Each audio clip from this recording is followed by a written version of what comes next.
Teman-teman, yuk kita lanjutkan saat teduh kita, Kitab Imamat pasal 5 ayat 14 sampai dengan 19.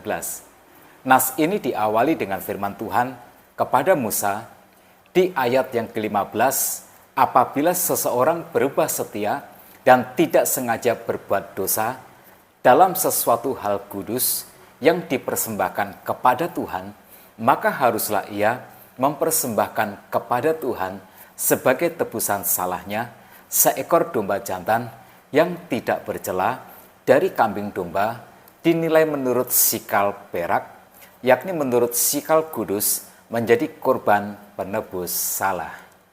Nah, perlu digarisbawahi bahwa orang percaya adalah orang yang telah dibenarkan melalui iman di dalam Kristus Yesus. Roma 8 ayat 1 berkata, demikianlah sekarang tidak ada penghukuman bagi mereka yang ada di dalam Kristus Yesus. Ini adalah kebenaran yang sangat indah dan sangat penting. Ketika orang percaya melanggar apa yang sudah ditetapkan Tuhan, maka rasa bersalah adalah hasilnya.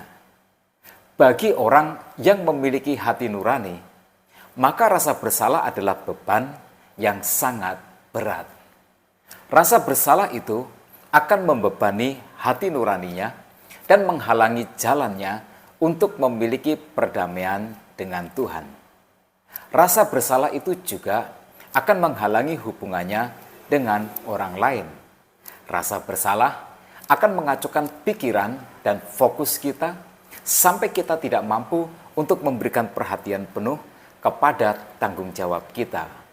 Rasa bersalah dapat memicu agresivitas, dapat menyebabkan seseorang mengisolasi diri, atau bahkan punya ide untuk bunuh diri. Rasa bersalah yang tidak ditangani akan mengakibatkan kelumpuhan pada kemampuan kita untuk menjadi produktif. Nah, supaya kita dapat mengalami hidup berkelimpahan yang dijanjikan di dalam Kristus Yesus, maka solusinya adalah kita harus mengakui bahwa kita memang bersalah.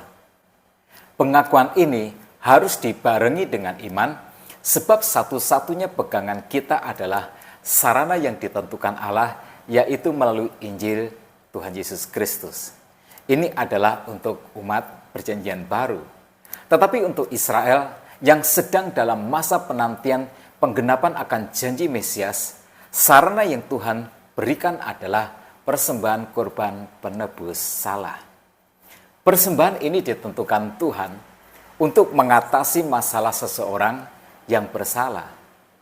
Dia bisa berubah setia dan secara tidak sengaja berbuat dosa terhadap hal kudus yang dipersembahkan kepada Tuhan. Begitu juga dengan seseorang yang berbuat dosa dengan melakukan salah satu hal yang dilarang Tuhan tanpa dia ketahui. Nah, teman-teman, ketika kita berdosa terhadap Tuhan, kita menciptakan hutang yang harus dibayar. Tetapi sayangnya kita tidak dapat membayar hutang dosa ini. Justru sebaliknya, kesadaran akan rasa bersalah ini akan mencengkram kita seperti cakar singa yang mencengkram mangsanya. Tetapi puji kepada Tuhan, Tuhan menyediakan pengganti. Hutang moral umat percaya yang melakukan dosa dipindahkan kepada pengganti. Pengganti itu adalah seekor domba jantan yang tidak bercela. Seperti pada semua sistem kurban di dalam perjanjian lama, maka kurban penghapus dosa ini adalah bayangan yang menunjuk kepada Tuhan Yesus. Kurban pengganti yang sempurna yang dijanjikan Allah sejak manusia jatuh ke dalam dosa. Rasul Paulus di dalam 2 Korintus pasal 5 ayat 21 menjelaskan, Dia yang tidak mengenal dosa telah dibuatnya menjadi dosa karena kita, supaya dalam Dia kita dibenarkan oleh Allah. Nah, hasil dari persembahan kurban ini adalah kita dibenarkan oleh Allah. Jadi doktrin pembenaran berakar pada masalah hukum bahwa kesalahan memiliki konsekuensi hukuman. Doktrin pembenaran mengajarkan bahwa kita dibenarkan bukan untuk menjadikan orang percaya yang benar, Bukan. Doktrin pembenaran mengajarkan bahwa kita dibenarkan di hadapan Allah. Nah, posisi orang percaya di hadapan Tuhan dipandang sama benarnya dengan Yesus. Oleh karena itu, mereka yang telah dibenarkan bebas dari hukuman Allah atas kesalahan mereka. Semua itu terjadi karena Yesus sudah menanggung hukuman bagi mereka yang bersalah. Jika ada orang yang bertanya, apakah orang percaya bisa berbuat salah? Nah, tentu bisa. Itu sebabnya kitab suci penuh dengan nasihat dan teguran supaya kita jangan berbuat dosa, supaya kita berhenti dari berbuat dosa. Periksalah banyak ayat di dalam kitab suci, lalu kita akan dibawa pada kesimpulan bahwa kita adalah orang berdosa yang diampuni dosanya. Jadi keadaan kita sebagai orang suci adalah karena pengampunan, tetapi sekaligus juga kita adalah orang yang berdosa.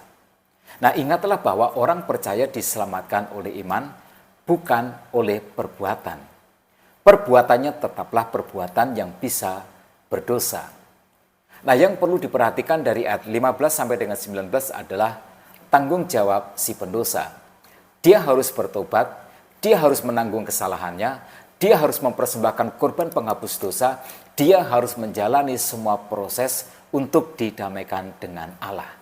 Ya, Allah adalah Allah yang maha suci, sedangkan manusia sudah jatuh ke dalam dosa, sehingga manusia akan terus-menerus melanggar hukum Tuhan. Maka tidak heran jika Daud pun berkata dalam Mazmur 130 ayat 3 dan ayat yang keempat, jika engkau ya Tuhan mengingat-ingat kesalahan-kesalahan Tuhan, siapakah yang dapat tahan? Tetapi padamu ada pengampunan. Nah, puji Tuhan, sebab pada Tuhan ada pengampunan. Bahkan lebih hebat lagi bahwa pada Tuhan ada penebusan dosa. Itulah yang digambarkan oleh korban penebus dosa ini. Sekarang, bagaimanakah kita menyikapi dosa? Nah, yang pertama tentu saja adalah pertobatan. Bertobatlah, akui dosa kita di hadapan Tuhan, lalu terimalah penebusan dosa yang dilakukan oleh Tuhan Yesus di atas kayu salib. Lalu yang kedua, tolonglah sesama kita untuk menghindari kesalahan yang sama seperti yang dulu pernah kita lakukan. Melalui kesalahan kita dapat menjadi berkat bagi sesama kita. Nah, tetap semangat dalam kehidupan. Tuhan Yesus memberkati kita semua.